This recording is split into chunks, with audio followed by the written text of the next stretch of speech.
Ora, emissão de segunda-feira, cá estamos para a última parte do programa da manhã, segunda-feira, onde temos a hora exclusiva do Hospital CUF Viseu e começamos com a doutora Elizabeth Santos, pediatra deste hospital. Bom dia, doutora.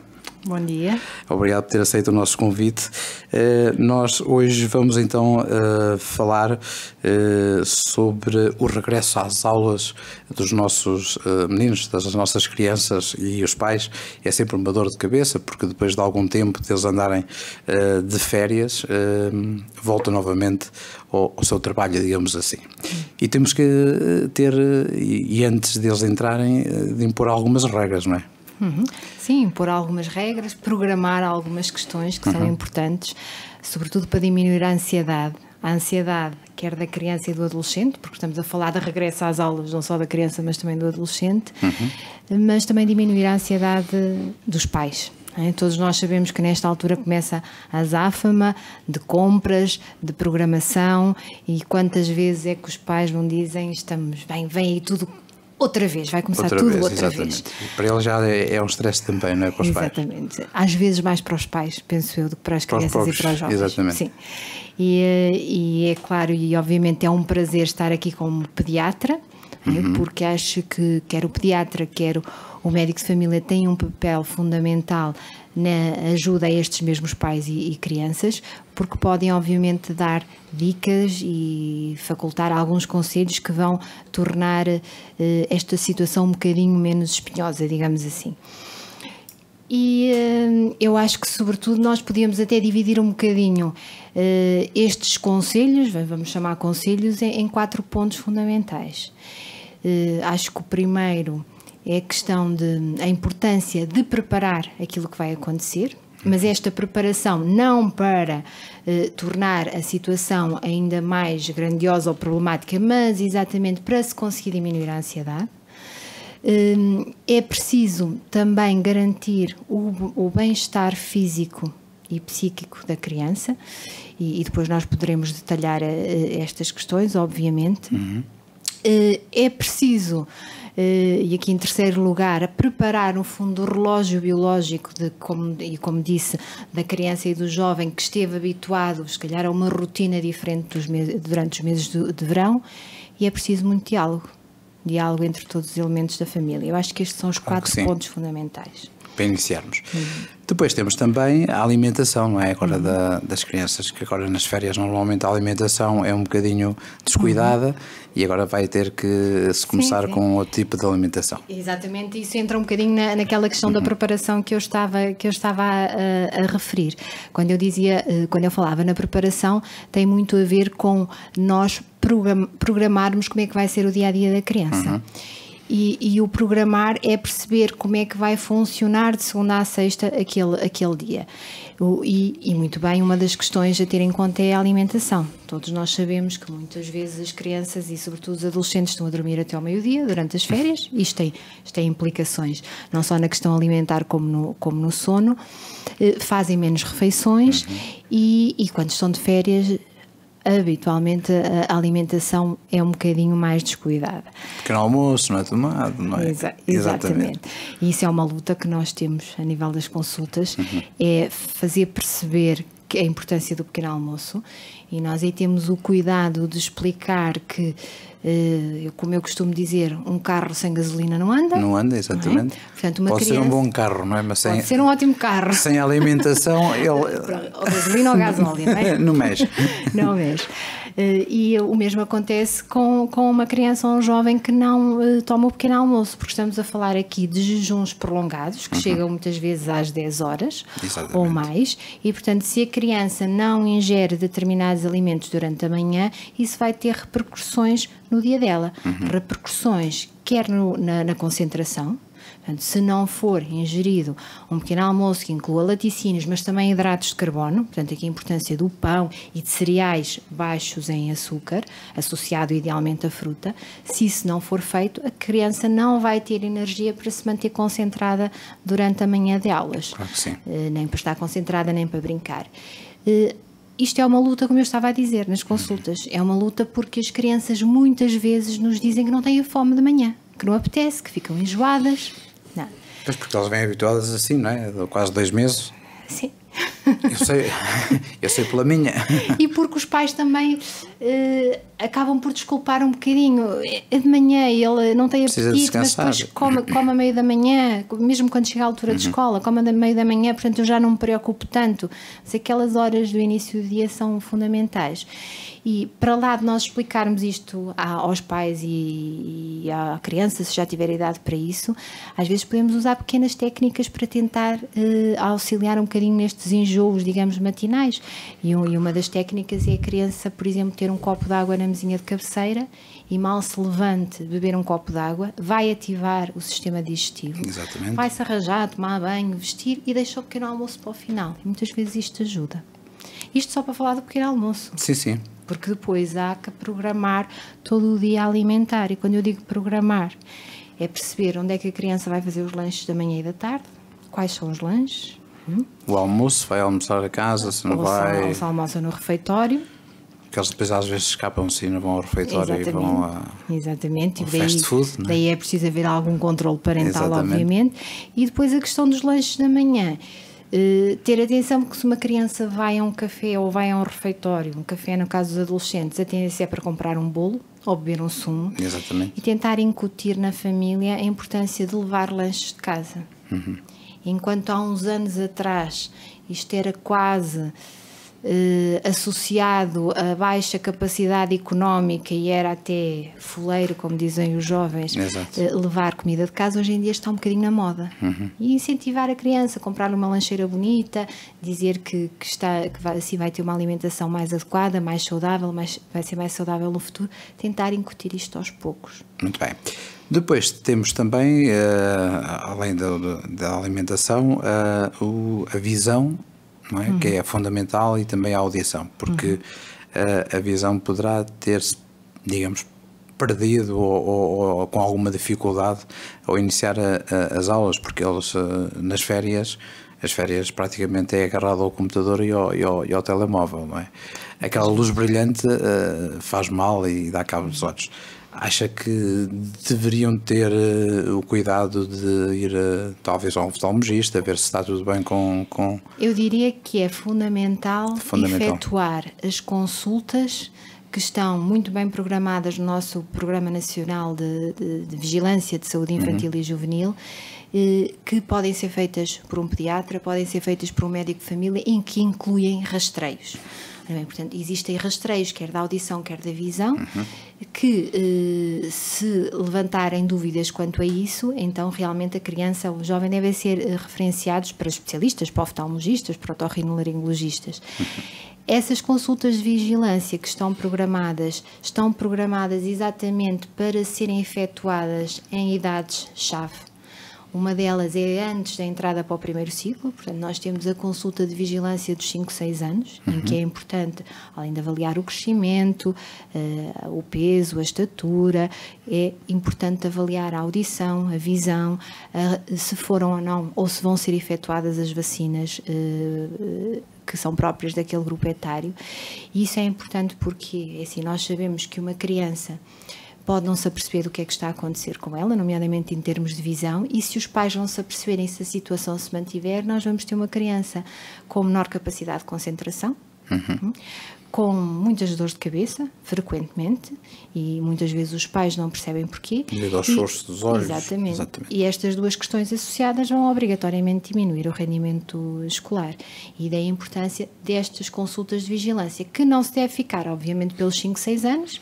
Portanto, existem consultas em idade-chave com uma entrada antes do segundo ciclo e depois na adolescência precoce, adolescência média e adolescência tardia, que são tudo etapas fundamentais do crescimento da criança. Claro que sim. Quanto à reintrodução dos horários agora, falámos há pouco que eles estavam a dormir até às 11, meio-dia, e há aulas que começam logo às 8h20, 8h25 da manhã.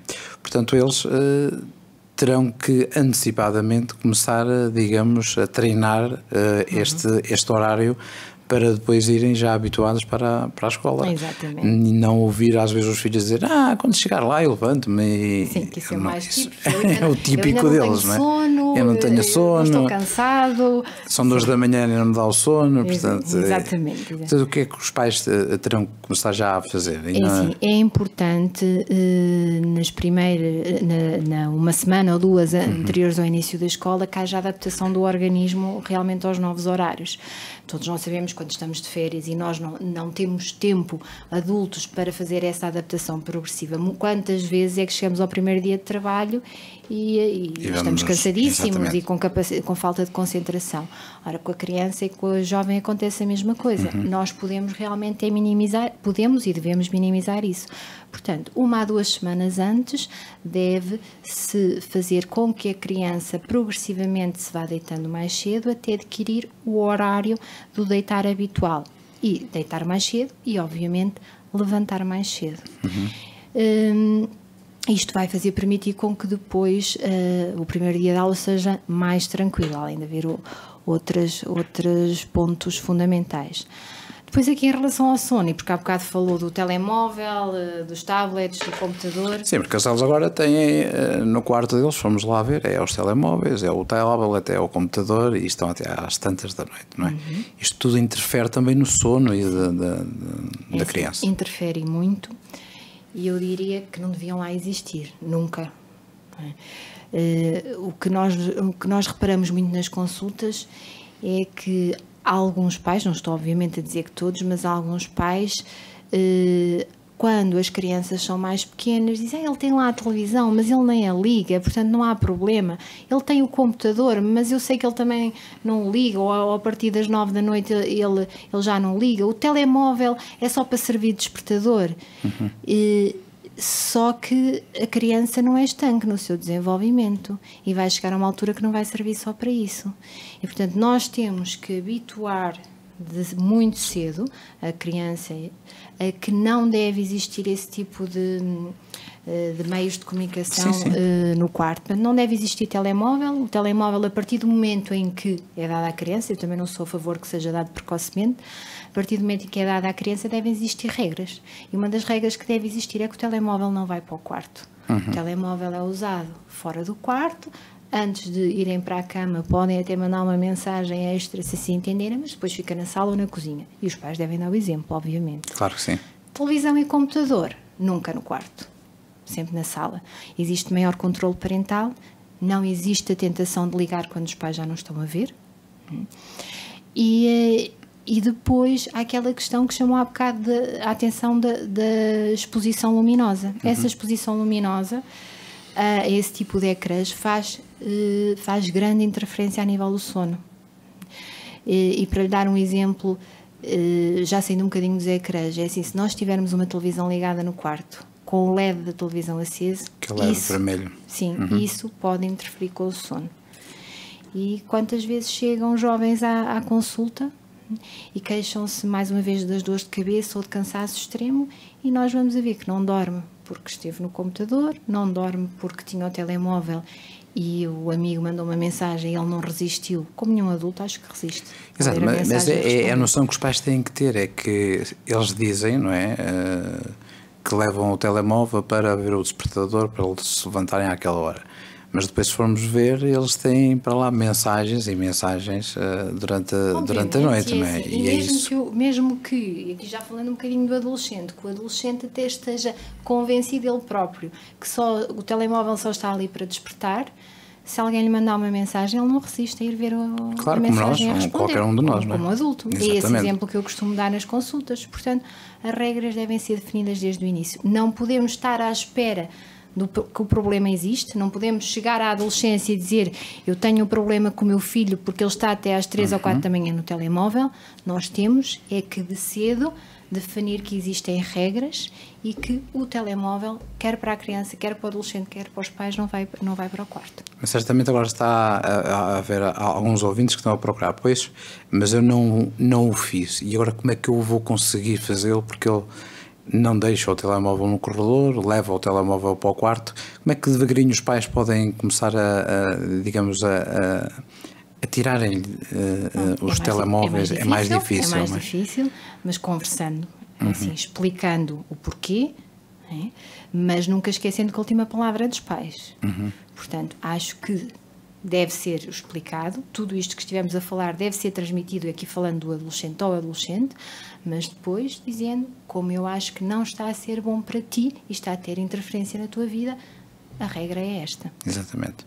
O que quer dizer que também os pais têm que dar alguma ideia que também não podem utilizar o telemóvel, porque se vê muito hoje em dia uma família que está junta um fim de semana ou à noite ou ao almoço, e em vez de estarem a conversar, cada um está no seu telemóvel, não é? Nós passamos, olhamos para o pai ou para a mãe ou para os irmãos e cada um está no seu telemóvel. Portanto, eu acho que também começa a partir daí dos pais dizerem, não, agora vamos parar com os telemóveis porque estamos para almoçar, estamos para falar um pouco, e às vezes não o fazem, e não é exemplo nenhum também depois para os filhos. Sim, nós devemos obviamente dar o exemplo, e voltando até à questão das refeições, não é? A importância da alimentação saudável, mas não só. Chegámos até ao almoço e aos lanches, esquecemos-nos do jantar, entre aspas. O jantar, qual é que é a importância? A alimentação saudável, um jantar em família em que possa haver um diálogo acerca do que aconteceu ao longo do dia, de forma informal. Claro. E aí sim, o telemóvel obviamente de lado, idealmente a televisão desligada. Começando a escola, doutora Elizabeth, aquelas visitas à escola de surpresa, serão boas, não serão? Os filhos vão ficar chateados?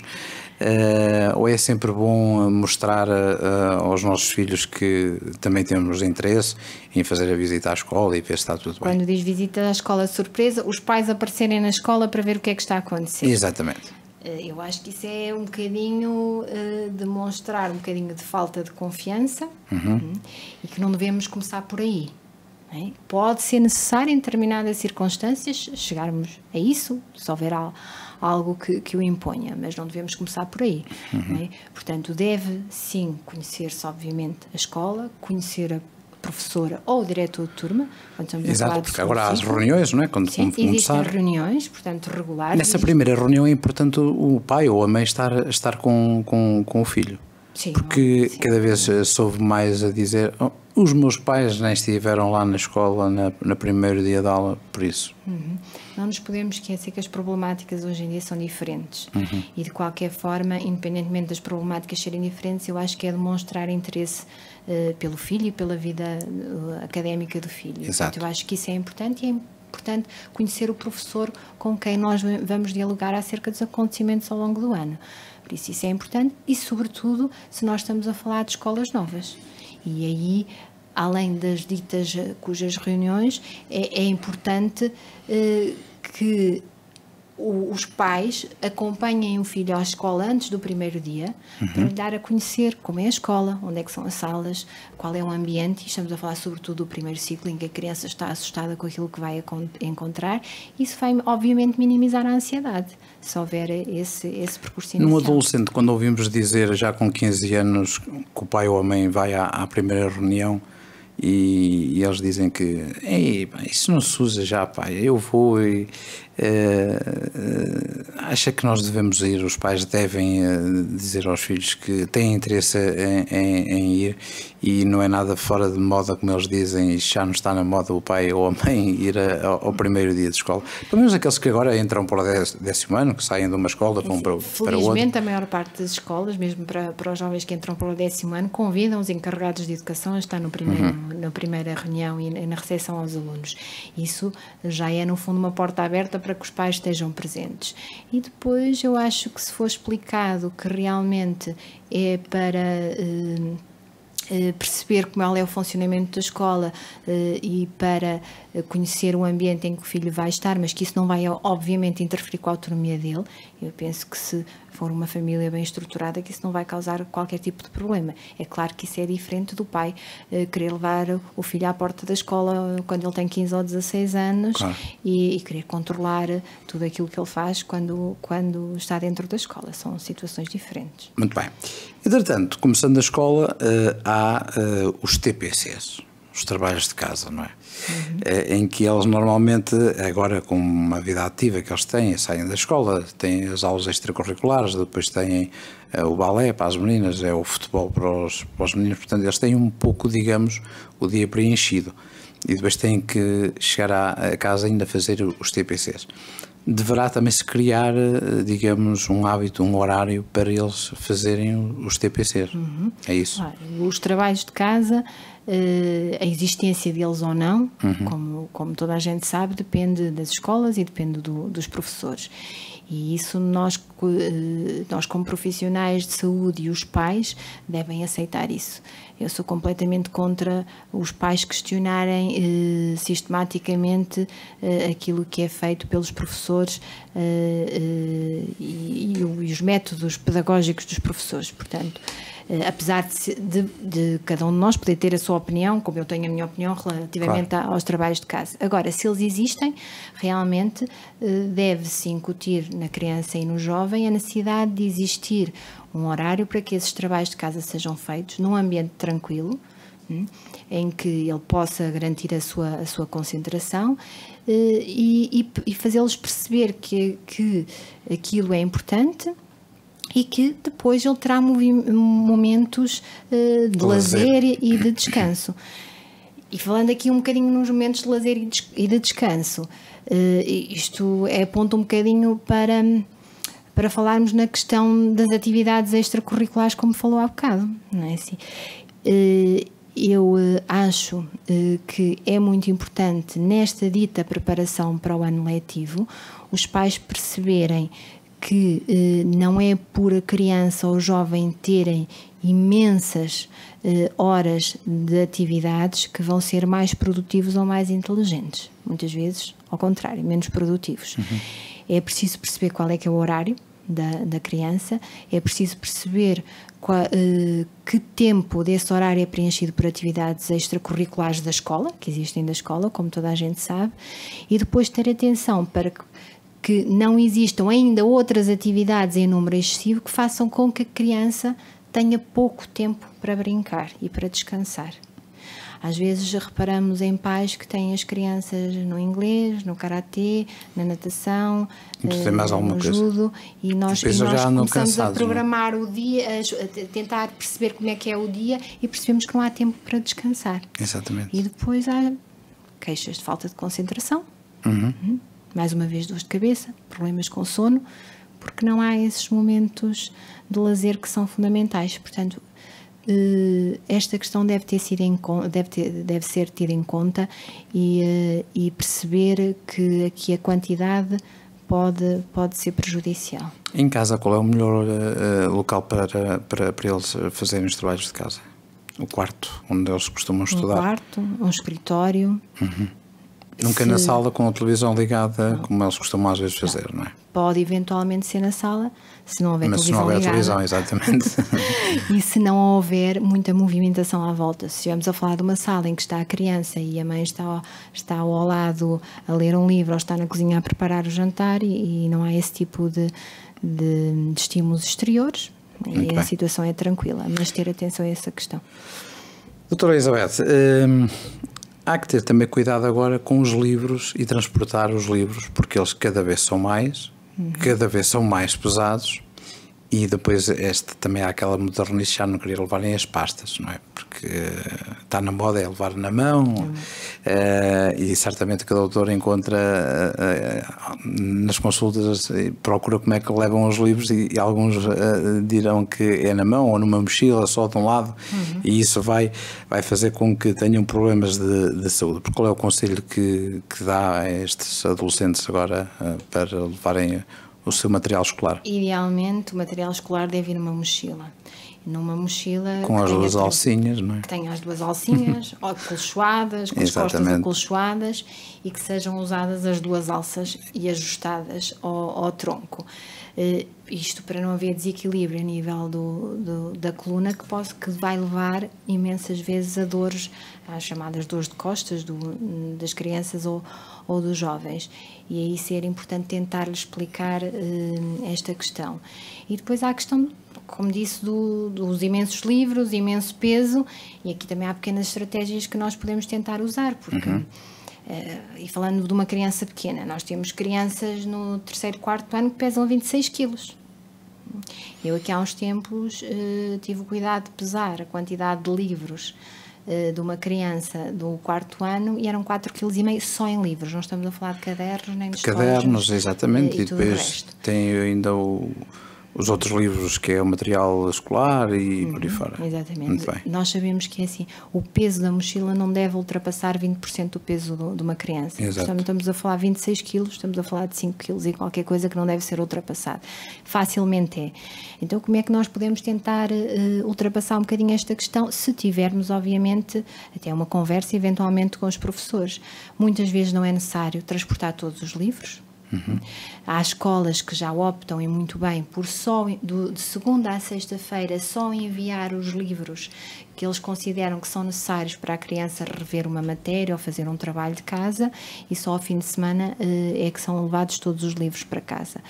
E depois, quando falamos do adolescente, nós sabemos que muitas vezes o adolescente anda sempre a correr, portanto o tempo do adolescente parece sempre muito curto, e o que ele faz muitas vezes teve um dia de matéria, tem lá aqueles livros e aqueles cadernos, e no dia a seguir soma aos outros, porque nem tem tempo de tirar os anteriores, e portanto vai acabar por levar material excessivo, e portanto fazer perceber que é importante esta seleção quando é possível. Muito bem. Ainda nas crianças pequenas, é assim, se puder optar por um trolley, desde que haja condições a nível de escola, porque estamos a falar de escolas com escadas e com piso mais irregular e mais complicado, mas é uma alternativa quando as circunstâncias o permitem, o espaço físico. Muito bem. Começando também a escola, também há os problemas que normalmente existem, que é relativamente ao bullying, aos maus tratos e também ao consumo de drogas e a sexualidade, que é o despertar, digamos assim. O que é que os pais podem fazer também no diálogo, claro? O que é que a doutora... Como eu dizia no início, o diálogo é sempre fundamental. importante. Muito importante, portanto isso deve ser incutido desde muito cedo, e não deixar cada vez mais questões... há crianças, desculpa interromper, a não dialogar muito com o pai ou a mãe, principalmente na parte da sexualidade.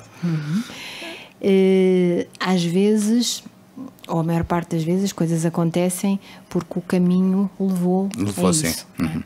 E por isso é que, a nível do que está preconizado no seguimento da criança e do jovem, existem os chamados cuidados antecipatórios.